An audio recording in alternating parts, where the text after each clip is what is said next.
bonjour à tous. Alors pour commencer, je souhaite la bienvenue aux nouveaux abonnés. Alors aujourd'hui, nous allons voir une vidéo un peu inhabituelle pour moi car je vais vous montrer un élément de décor en cours d'élaboration. En effet, il s'agit de la réalisation du balai pour le poste d'aiguillage.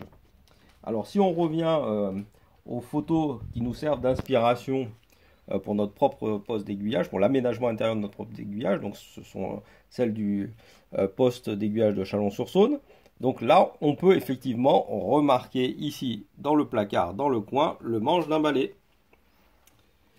Alors, j'ai trouvé une manière de procéder assez simple et qui donne un résultat particulièrement convaincant dès l'assemblage, avant toute mise en peinture.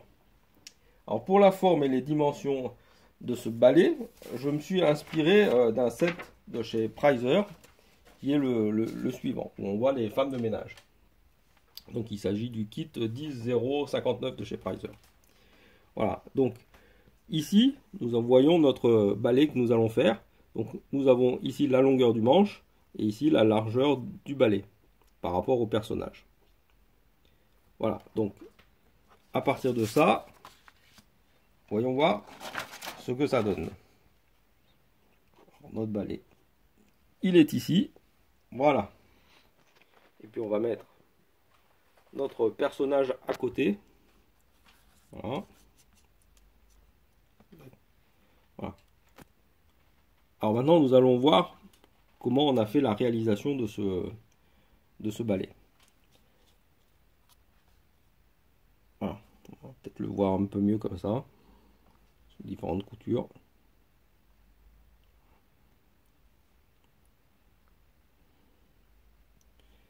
Voilà.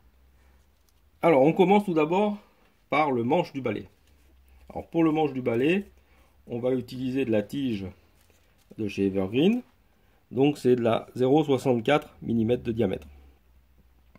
Voilà, donc on coupe une tige de longueur un petit peu plus grande que la taille du bonhomme, car cela va nous permettre ensuite de rectifier cette longueur une fois qu'on aura fait la partie basse du balai. Ensuite, sur cette tige, on vient coller la partie haute du balai, c'est-à-dire le support ici du balai, c'est-à-dire ici, on voit, voilà, cette petite pièce là, voilà, sur laquelle le manche du balai vient s'enfoncer. Donc, c'est une bande plastique Evergreen de 0,25 x 1 mm. Alors, la largeur de notre balai, ici, elle est de 0,4 mm. Mais ce que je conseille, c'est de couper d'abord une bande de 0,5 mm, de faire ensuite le trou pour enfoncer le manche, et ensuite on rectifie la longueur parce que c'est pas facile toujours de faire le trou pile poil au milieu. Voilà, donc il vaut mieux faire un petit peu plus long au départ, et puis ensuite on vient rectifier une fois qu'on a collé le manche sur cette pièce. Et puis ensuite, pour faire l'épaisseur de la partie balai, ici, on voit qu'il y a aussi de la bande Evergreen dessous. Là, j'ai laissé exprès une petite bande qui n'est pas finie, de poil là du balai. Donc on voit la partie blanche. Donc là, ce qu'on a fait, c'est qu'on a utilisé cette fois-ci de la bande de 0,25 x 0,75. Donc la hauteur 0,75, c'est exactement ce qu'il nous faut. Et donc, ce qu'on fait, pour donner de l'épaisseur ici, on vient couper 4 morceaux de bande de un peu moins de 0,4 mm, qu'on vient coller les uns sur les autres. Ça nous fait l'épaisseur, en gros, des poils qu'il nous faut. Voilà. Et on vient coller ça sur cette bande-là, qu'on a collé précédemment au manche. Voilà. Et donc c'est cette petite partie blanche qu'on voit ici. Voilà. Maintenant, pour réaliser les poils de notre balai, qu'on voit à l'extérieur, donc là on a utilisé en fait un élément qui nous sert de décor pour faire des arbustes. Donc voilà, ce sont ces fibres-là qui servent à faire des arbustes, le feuillage des arbres, etc. Donc voilà, c'est un petit fil entouré d'une matière plastique noire. Donc on prend un petit fil. Voilà.